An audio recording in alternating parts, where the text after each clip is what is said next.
বছর দুয়েক আগেকার কথা। বউ আর মেয়েকে নিয়ে একটা বিয়েবাড়ি থেকে জাস্ট খেয়ে বেরিয়ে আসছি। এমন সময় এক ভদ্রলোক, পরনে ব্লেজার, হন্তদন্ত হয়ে আমাকে জিজ্ঞেস করল, কিছু মনে না করলে একটা প্রশ্ন করতে পারি? এই টাইপের প্রশ্ন শুনে বলতে ইচ্ছে করে, প্রশ্ন না শুনেই কীভাবে বলবো কিছু মনে করব কি করব না। যাই হোক, ভদ্রলোককে সেসব কিছু না বলে মাথা নেড়ে বললাম, বলুন কি বলবেন। হেসে বিগলিত হয়ে 3.5 দাঁত বের করে উনি বললেন, বলছিলাম আপনাদের খাওয়া হয়ে গেল? এইমাত্র খেয়ে এলাম। মেনু কার্ডটা একটু দেখানো যাবে? আজকাল তো মেনু কার্ড হাতে দেয় না, বর বউয়ের ছবি সমেত টেবিলে সাজিয়ে রাখে, খাওয়া হলেই আবার তুলে নেয়। লোকটি কিছুটা হতাশ হয়ে আবার প্রশ্ন করলেন, মেন আইটেম কি ছিল দাদা? আমি বললাম, খাসির মাংস। বিরিয়ানি ছিল না? না, কিন্তু আপনি এইসব জিজ্ঞেস করছেন কেন? পাশ থেকে ভদ্রমহিলা, সম্ভবত তার স্ত্রী, বলে উঠল, চলো আর কিছু জেনে লাভ নেই, ওই সিরাজবাগেই চলো। তোমাকে প্রথমেই বলেছিলাম এত হয়রানি হওয়ার দরকার ছিল না, সোজা সিরাজবাগে গিয়ে বসে পড়লেই হতো। ভদ্রলোক যাওয়ার আগে বললেন, একসাথে 3টে নেমন্তন্ন পেয়েছি, তাই সব জায়গায় গিয়ে মেনু ট্যালি করছি। ভদ্রলোক চলে গেলেন। শুনেই আমি থ হয়ে গেলাম। মানুষ খেতে কত ভালোবাসলে শীতের রাতে সেজেগুজে বউকে নিয়ে অনুষ্ঠান বাড়ি বাড়ি গিয়ে মেনু চেক করে। বউ বলল, পরের বার একই দিনে 2-3টে বিয়ের নেমন্তন্ন থাকলে এই টেকনিকটা আমরাও অ্যাপ্লাই করব। আমি বললাম, তুমি এরকম শীতের রাতে বাড়ি বাড়ি ঘুরতে পারবে? আমি ঘুরতে যাব কেন? তুমি সন্ধে সন্ধে বেরিয়ে খাতা কলম নিয়ে খোঁজ খবর করে আসবে, তারপর বাড়ি ফিরে পছন্দসই বিয়ে বাড়িতে ঢু মারব। আইডিয়াটা মন্দ নয়। অষ্টক। বছরখানেক আগে সৌভাগ্যক্রমে হোক বা দুর্ভাগ্যক্রমেই শুধুমাত্র আমি একই দিনে 3-3টি বিয়ের নেমন্তন্ন পেলাম।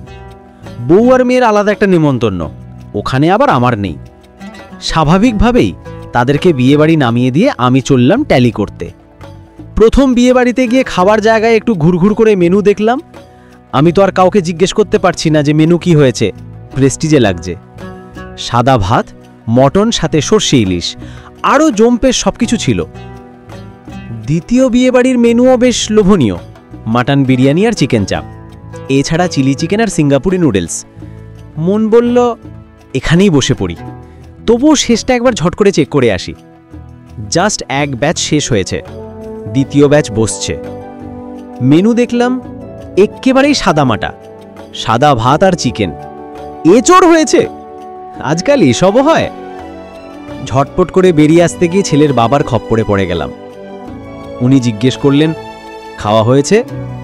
চট করে কাউকে মিথ্যে বলতে পারি না। না, হয়নি, আসলে খিদে পাইনি, 10টার সময় বসবো। সে কি? খপ করে আমার হাতটা ধরে বললেন, চলো চলো, খাবে চলো, এরপর ভিড় হয়ে যাবে, প্রচুর নিমন্ত্রিত আছে। আচ্ছা, ফ্যাসাদে পড়া গেল তো। ঠিক আছে, বসছি, গিফটটা দিয়ে বসছি। গিফট দেওয়ার নাম করেই এখান থেকে কেটে পড়ার ফোন দিই। আরে আমাকে দাও, তুমি বসো। এই বলেই হাত থেকে গিফটটা ছিনিয়ে নিয়ে জোরজার করে বসিয়ে দিলেন। শুধু কি বসিয়ে দেওয়া, যতক্ষণ না খাবার দেওয়া স্টার্ট হলো উনি নড়লেন না। মাটন বিরিয়ানি, চিকেন চাপ, এই সব কিছুর স্বপ্ন দেখতে দেখতে কাঁদো কাঁদো হয়ে চিকেনের ঠ্যাং চিবালাম। আর 2 পিস দেবে? উনি কাছে এসে বললেন, না থাক, এই যথেষ্ট। আসলে কি জানেন ভাই, মটন করতেই পারতাম, কিন্তু মটন খেলে দাঁতের ফাঁকে আটকে যায়। বয়স্ক লোকেদের কথা ভেবে তাই করলাম না। আমি বললাম, ইলিশ করতে পারতেন। বড্ড কাঁটা ইলিশের, বাচ্চাদের কথা ভেবে তাই করিনি। মনে মনে বললাম, কিপটে কোথাকার। কার মুখ দেখে যে উঠেছিলাম আজ।